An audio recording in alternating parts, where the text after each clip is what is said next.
গৃহকন্দলত জৰ্জৰিত ৰাজ্যিক বিজেপি। উজনিৰ বিদ্ৰোহী বিজেপি নেতাৰে বৈঠক ৰাজেন গোহাঁই। শুকুৰবাৰে আনুষ্ঠানিকভাৱে দল এৰিব প্ৰাক্তন বিধায়ক অশোক শৰ্মাই। বিজেপি নেতাৰ দল ত্যাগক লৈ চিন্তিত নহয় মুখ্যমন্ত্ৰী হিমন্ত বিশ্ব শৰ্মা। দল ত্যাগ কৰিলেও হিন্দু হৈ থকাৰ আহ্বান মুখ্যমন্ত্ৰীৰ। লোকসভা নিৰ্বাচনত টিকট নাপালেও অৱশেষত দলৰ জ্যেষ্ঠ অসন্তুষ্ট নেতা তথা প্ৰাক্তন সাংসদ ৰমেন ডেকাই লাভ কৰিলে আন সংস্থাপন। ছত্তীশগড়ৰ ৰাজ্যপাল হিচাপে ইতিমধ্যে নিযুক্তি লাভ কৰিছে দলত এলাগী হোৱা বুলি চৰ্চাত থকা প্ৰাক্তন ৰাজ্যিক সভাপতি ৰমেন ডেকাই। অৱশ্যে জ্যেষ্ঠ নেতা ৰমেন ডেকাৰ অসন্তুষ্টি কেন্দ্ৰীয় নেতৃত্বই দূৰ কৰিলেও বৰ্তমানৰ গৃহকন্দলৰ পৰা মুক্ত হ'ব পৰা নাই ৰাজ্যিক বিজেপি। বৰং প্ৰাক্তন কেন্দ্ৰীয় মন্ত্ৰী তথা নগাঁৱৰ প্ৰাক্তন বিজেপি সাংসদ ৰাজেন গোহাঁইৰ নেতৃত্বত এইবাৰ উজনিত শাসকীয় দলটোত উকপকৰি দিছে দলীয় বিদ্ৰোহে। বুধবাৰে তিনিচুকীয়াত উজনি অসমৰ 8খন জিলাৰ বিদ্ৰোহী বিজেপি নেতাসকলক একত্ৰিত কৰি এখন গোপন বৈঠকত মিলিত হয় প্ৰাক্তন সাংসদ ৰাজেন গোহাঁই। অৱশ্যে বৈঠকখন সন্দৰ্ভত সংবাদ মাধ্যমৰ আগত কোনো মন্তব্য দিয়াৰ পৰা বিৰত আছে দলৰ জ্যেষ্ঠ বিদ্ৰোহী নেতাজনে। তাৎপৰ্যপূৰ্ণভাৱে শেহতীয়া লোকসভা নিৰ্বাচনত উজনিত কিছু প্ৰত্যাহ্বানৰ সন্মুখীন হ'বলগীয়া হৈছিল শাসক দলটো। ইয়াৰ বাবে বৰ্তমানৰ বিজেপি চৰকাৰ আৰু দলৰ ৰাজ্যিক নেতৃত্বকে দোষাৰোপ কৰিছে উজনিৰ একাংশ দলীয় নেতাই। দলৰ একাংশ জ্যেষ্ঠ নেতাৰ অভিযোগ পুৰণি নেতাসকলক একাষৰীয়া কৰি ৰাইজৰ আস্থাভাজন নোহোৱা একাংশ নতুন নেতাক লগত লৈ উজনিত কাম কাজ কৰিছিল ৰাজ্যিক নেতৃত্বই। যাৰ বাবেই লোকসভা নিৰ্বাচনত বিজেপিক এটা শিক্ষা দিলে উজনিৰ ৰাইজে। ইয়াৰে পূৰ্ণ সুযোগ গ্ৰহণ কৰি উজনিৰ বিদ্ৰোহী নেতা কৰ্মীসকলক একত্ৰিত কৰাৰ বাবে ৰাজেন গোহাঁইয়ে চলোৱা তৎপৰতাৰ অন্যতম এটা পদক্ষেপ আছিল বুধবাৰৰ গোপন বৈঠকখন। ইয়াৰ সমান্তৰালকৈ শুকুৰবাৰে আনুষ্ঠানিকভাৱে দল এৰিব অশোক শৰ্মাই। অহা 9 আগষ্টত কংগ্ৰেছত যোগদানৰ সম্ভাৱনা প্ৰাক্তন বিধায়কজনৰ।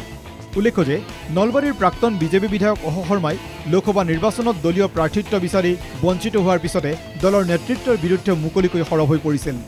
আনহাতে প্ৰাক্তন বিধায়ক অশোক শৰ্মাৰ দল ত্যাগে নামনি অসমৰ আগন্তুক সময়ত বিজেপিত যে এক প্ৰভাৱ পেলাব সেয়া নিশ্চিত। ইপিনে দল ত্যাগৰ পূৰ্বে বৃহস্পতিবাৰে উগ্ৰতাৰা আৰু মা কামাখ্যাৰ সেৱা লয় বিজেপিৰ জ্যেষ্ঠ নেতাজনে। ভাৰতীয় জনতা পাৰ্টিক মই যিমান দিছিলোঁ দলেও মোক সিমান দিছিল, কিন্তু সেই দলৰ প্ৰতি আস্থা আজিও মোৰ অন্তৰত অটুট ৰাখি কেইগৰাকীমান ব্যক্তিৰ প্ৰতিশোধমূলক আচৰণৰ কাৰণে বা অৱজ্ঞামূলক আচৰণৰ কাৰণে বা নিজকে স্বেচ্ছাচাৰী শাসনৰ ৰূপত অধিষ্ঠিত কৰাৰ কাৰণে যি প্ৰয়াস কৰিছে তাৰ প্ৰতিবাদ কৰিয়ে মই আজি সেই দলৰ পৰা অব্যাহতি লোৱাৰ কাৰণে প্ৰস্তুতি প্ৰায় সম্পূৰ্ণ কৰিছোঁ। জাতীয় কংগ্ৰেছত যোগদান কৰাৰ কাৰণে প্ৰস্তুতি সম্পূৰ্ণ কৰিছোঁ। আনহাতে তিনিচুকীয়াত বিদ্ৰোহী নেতাৰে ৰাজেন গোহাঁইৰ গোপন বৈঠকক লৈ বৃহস্পতিবাৰে গুৱাহাটীত প্ৰতিক্ৰিয়া প্ৰদান কৰে মুখ্যমন্ত্ৰী হিমন্ত বিশ্ব শৰ্মাই। বিদ্ৰোহী নেতালৈ মুখ্যমন্ত্ৰীৰ আহ্বান, দল এৰিলেও নেৰিব হিন্দুত্ব। সকলো মানুহে বিজেপি নেতাৰ লগতো মিলিব পাৰে, সকলো কৰিব পাৰে, কোনো আপত্তি নাই, খালি হিন্দু হৈ থাকিলে হ'ল। বাকী কোন ক'ত গৈছে কি কথা তাক লৈ একো চিন্তা কৰিব নালাগে। হিন্দুত্বক লৈ মুখ্যমন্ত্ৰী হিমন্ত বিশ্ব শৰ্মাৰ লগতে মন্তব্য, অসমত হিন্দু সমাজৰ অস্তিত্ব আজি বিপদাপন্ন। সেয়ে বিজেপি এৰি আন দললৈ গ'লেও হিন্দু হৈ থাকিবলৈ দলৰ বিদ্ৰোহী নেতাসকলক আহ্বান জনায় মুখ্যমন্ত্ৰীয়ে। মুখ্যমন্ত্ৰীৰ মতে অসমত যিমানেই হিন্দু দল গঠন হয় সিমানেই ভাল। অসমত আমাৰ গোটেই হিন্দু সমাজখনৰ অস্তিত্ব বিপদাপন্ন। মই কংগ্ৰেছত গ'লেও হিন্দু হৈ থাকিব লাগে, বিজেপিত থাকিলেও হিন্দু হৈ থাকিব লাগে। য'তে যাওঁ ভাল হিন্দু হৈ থাকিলে বাকী কোন ক'ত আছোঁ সেইটো ডাঙৰ কথা নহয়। যি দল হ'লেও হিন্দু হৈ থাকিলে হ'ল খালি। আৰু আমাকতো হিন্দু দল লাগে, যে আমাক হিন্দু দল লাগে, হিন্দু সংস্কৃতি লাগে। যিমান হিন্দু পলিটিকেল পাৰ্টি হয় সিমানেই ভাল। দুই এজন কংগ্ৰেছত গৈ যদি কংগ্ৰেছত হিন্দু সংস্কৃতিটো লৈ যাব পাৰে সেইও ভাল, বিজেপিত থাকিলেও ভাল। মুঠতে হিন্দু সমাজখন সুৰক্ষিত হৈ থাকে।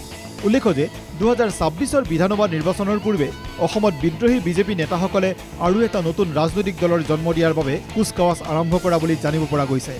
মূলতঃ বিজেপিৰ আদৰ্শক সন্মুখত লৈয়েই নতুন দলটো গঠনৰ বাবে চিন্তা চৰ্চা চলা বুলিও জানিব পৰা গৈছে। অৱশ্যে সেয়া বাস্তৱত কিমান সফল হয় সেয়া সময়েহে ক'ব। News desk report NKTV।